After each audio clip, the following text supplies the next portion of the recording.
There is a time when merging or acquiring a company is essential to growing the business.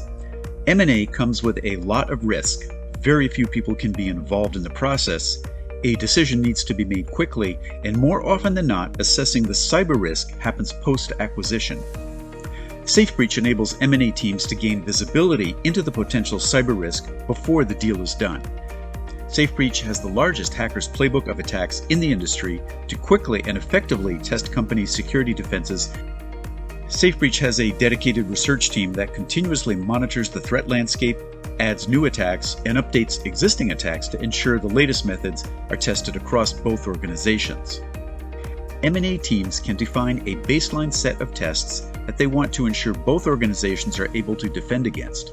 This can be done in SafeBreach by testing specific controls, threat groups, attack types, and even malware campaigns. Set the attacks up in a plan and then install a few simulators in the partner's data center.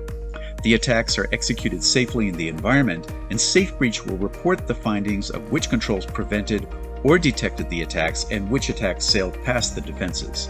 The entire process is completed within hours and provides the necessary visibility during a fast-paced acquisition process. Both companies gain visibility into the performance of their controls and see the results in several SafeBreach dashboards that can be shared between each M&A team to help assess the cyber risk. The level of detail shared on the dashboards can be controlled between a high-level breakdown of results to a detailed attack analysis, which constitutes a post-merger remediation plan.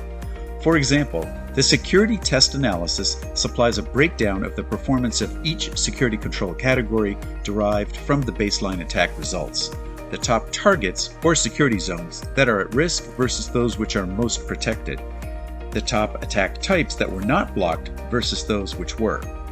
The Threat Assessment Dashboard details the security posture by threat groups. In this case, we will use Fin7 and Carbanak.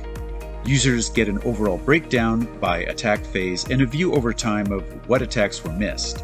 Attack results are heat mapped to the MITRE ATT&CK framework, highlighting the top techniques that were not blocked and how each security control performed against the threat actor's attacks. The Security Posture Dashboard brings visibility into the security posture of each business unit and the potential for critical data to be exfiltrated or held hostage. The ability to evaluate the security posture quickly results in entering the merger with clarity into the cyber risk, or raises the flag on risk in time, preventing unnecessary costs and errors. To learn more, request a demo at safebreach.com/demo.